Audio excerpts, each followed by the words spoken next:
సంగారెడ్డి గీతం యూనివర్సిటీలో విద్యార్థిని ఆత్మహత్య కలకలం రేపుతోంది.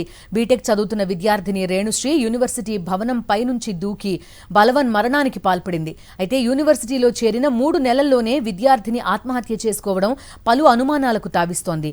పోలీసులు కేసు నమోదు చేసి దర్యాప్తు చేస్తున్నారు. యువతి మృతదేహాన్ని పటాన్చెరు ఏరియా ఆసుపత్రికి తరలించారు. ఆత్మహత్యకు గల కారణాలపై ఆరా తీస్తున్నారు. భవనంపై నుంచి దూకి విద్యార్థిని ఆత్మహత్య చేసుకున్న దృశ్యాలు ప్రస్తుతం చూస్తున్నాం మనం. ఇవి సీసీ కెమెరా దృశ్యాలు. సంగారెడ్డి గీతం యూనివర్సిటీలో జరిగింది ఈ ఘటన. బీటెక్ చదువుతోంది విద్యార్థిని రేణుశ్రీ. గీతం యూనివర్సిటీ భవనం పైనుంచి దూకి బలవన్ మరణానికి పాల్పడింది. యూనివర్సిటీలో 3 నెలల క్రితమే చేరింది రేణుశ్రీ. ఆత్మహత్య చేసుకోవడం పలు అనుమానాలకు తావిస్తోంది. పోలీసులు కేసు నమోదు చేసి దర్యాప్తు చేస్తున్నారు. యువతి మృతదేహాన్ని పటాన్చెరు ఏరియా ఆసుపత్రికి తరలించారు. ఆత్మహత్యకు గల కారణాలపై ఆరా తీస్తున్నారు. పూర్తి డీటెయిల్స్ అందిస్తారు మా కరెస్పాండెంట్ దిలీప్. ఫోన్ లైన్లో ఉన్నారు. దిలీప్, ఏం జరిగింది అసలు? కాలేజ్ యాజమాన్యం కానీ లేకపోతే తోటి విద్యార్థులు కానీ ఏం చెప్తున్నారు? చూసుకోవచ్చు. సో ఒకసారిగా గీతం యూనివర్సిటీలో కలకలం వేయిందని చెప్పుకోవచ్చు. బీటెక్ మొదటి సంవత్సరం చదువుతున్నటువంటి రేణుశ్రీ అనే అమ్మాయి గత 3 నెలల క్రితమే బీటెక్ లో జాయిన్ అయింది.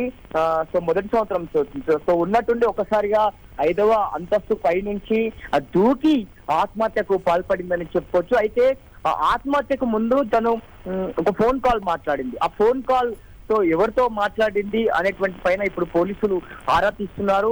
ఆ ఫోన్ లాస్ట్ కాల్ సంభాషణలో అసలు ఏం జరిగింది, అసలు తను వాళ్ళ పేరెంట్స్ కి ఫోన్ చేసిందా, లేదు అంటే ఇంకా మరొకరికి ఎవరికైనా ఫోన్ చేసిందా అనే దానిపైన పటాన్చెరు పోలీసులు ఆరా తీస్తున్నారని చెప్పొచ్చు. సో ఇప్పటికే పోస్ట్ మార్టం కూడా పూర్తి కావస్తుంది.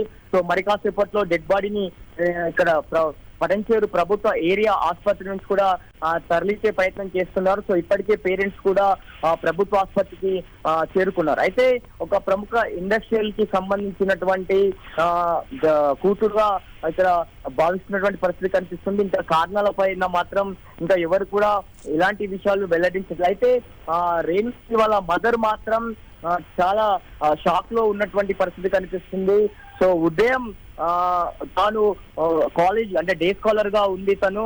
సో గీతం యూనివర్సిటీకి వచ్చే సమయంలో కూడా తన తల్లితో స్పెషల్ గా చేపల కూర చేయమని చెప్పినట్టుగా తెలుస్తా ఉంది. సో చేపల కూర కూడా తయారు చేసింది. సో ఒక్కసారిగా క్యాంపస్ నుంచి ఫోన్ కాల్ వెళ్ళి ఇట్లా ఆత్మహత్య చేసుకుంది అనేటువంటి కాల్ వెళ్ళగానే ఒక్కసారి కూడా షాక్ కి గురైనటువంటి పరిస్థితి కనిపిస్తుంది. అయితే ఈ చివరి కాల్ డేటా బేస్ గానే ఇటు పటాన్చెరు పోలీసులు దర్యాప్తు చేస్తా ఉన్నారు.